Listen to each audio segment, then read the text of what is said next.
If Jesus is your co-pilot, then you know Satan is back there in first class, partying with the cabin crew. That is, unless a stewardess doesn't like his shirt.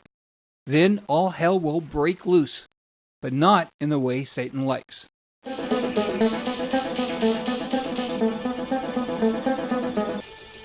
Flying in the sky is dangerous. There are many dangers: crashing, fire, hijacking, and T-shirts? You may have heard this story.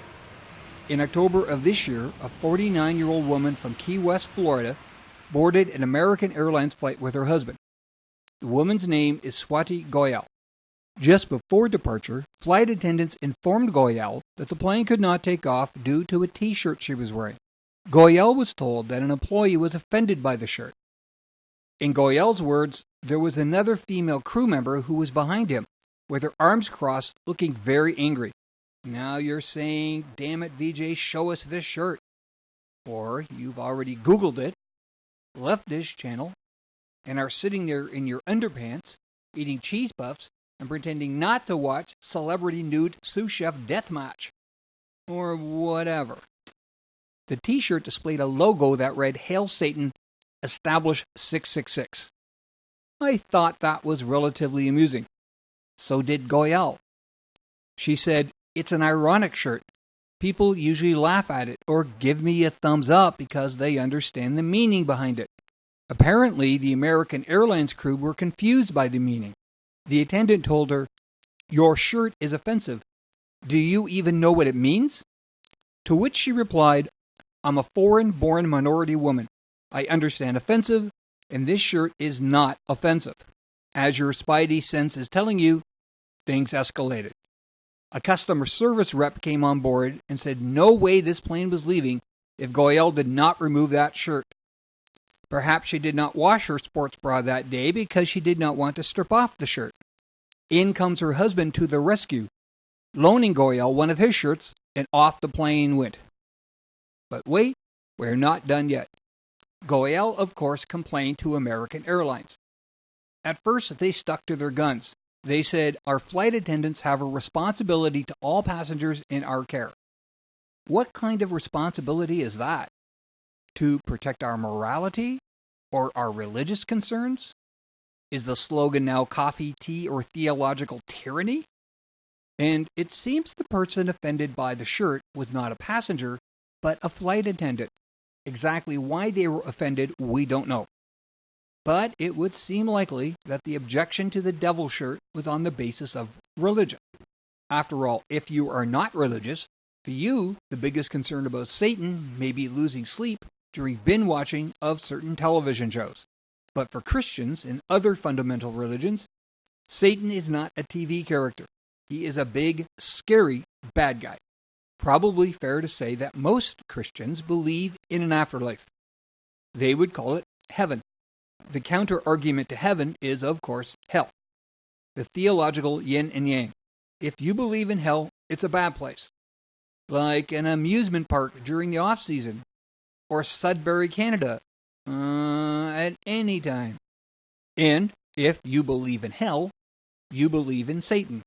And he is, to you, that scary dude. But having said all that, should you be scared of a T-shirt? Let's look at the language of the situation. Language is important, now more than ever. Words have always had power. You know it. We can all be triggered by words. Like many others, I was taught that certain words were hurtful to certain people. And that seemed fair. That seemed like something I did not want to do. I did not want to hurt total strangers just by the careless misuse of language. Those who have been hurt by words learn to claim them, to take away from the words the power to hurt, to own the words, as some people say.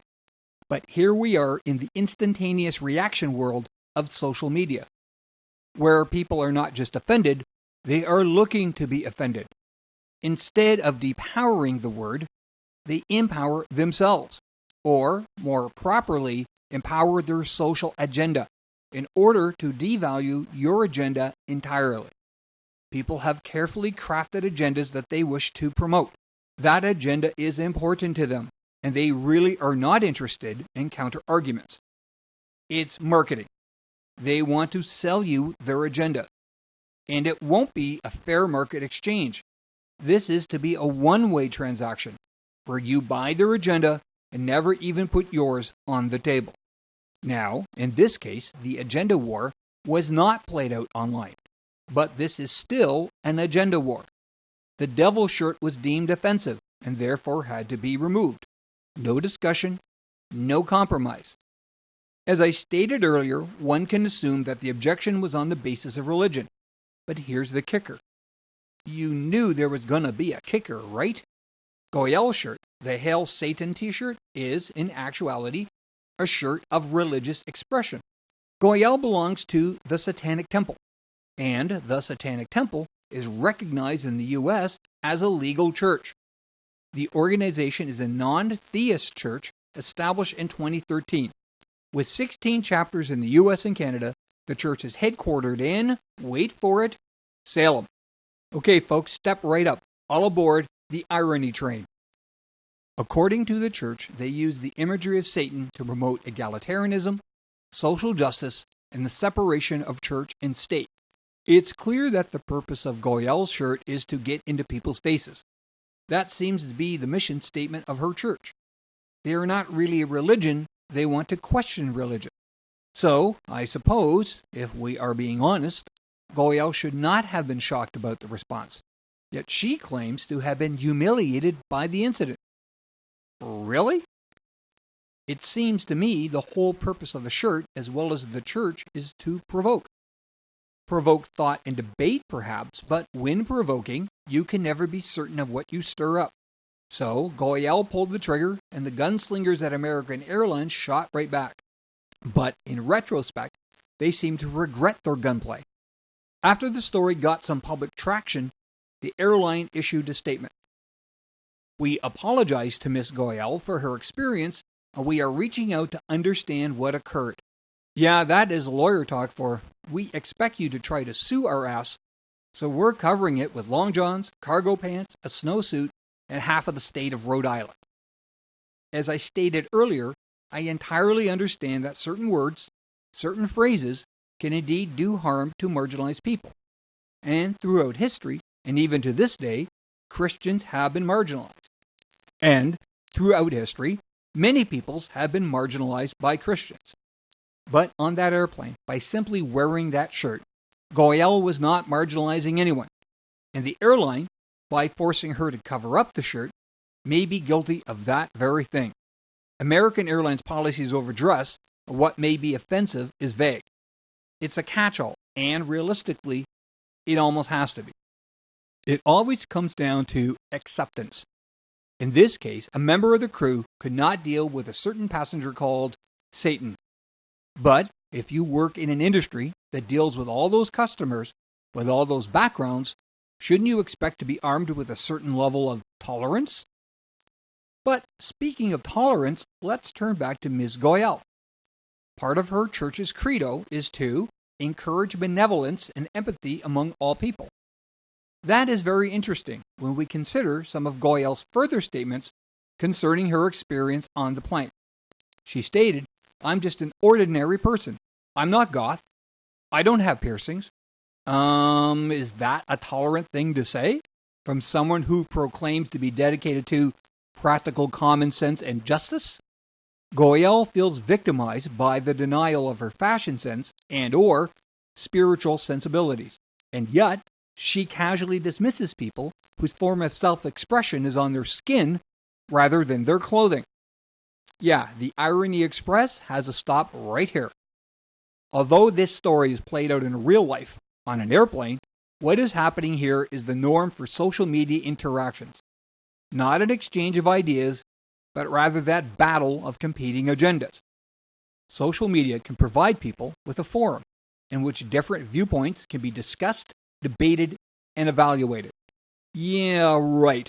Give me a moment while I train my pet unicorn to grow Lamborghinis in the garden.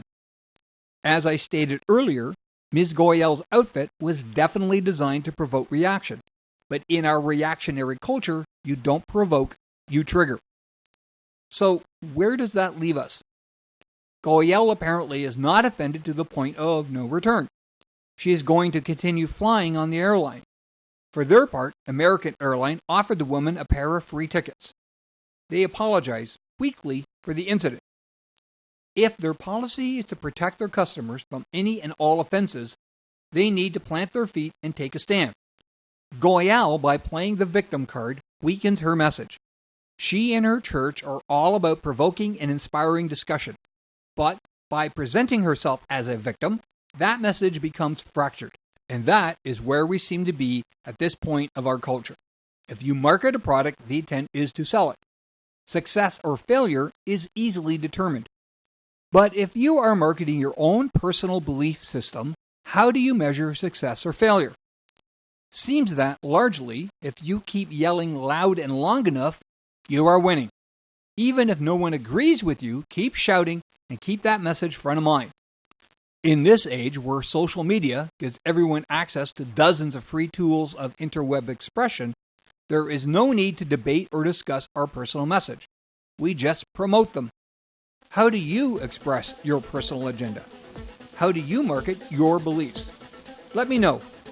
And see you next time on The Hairy Edge.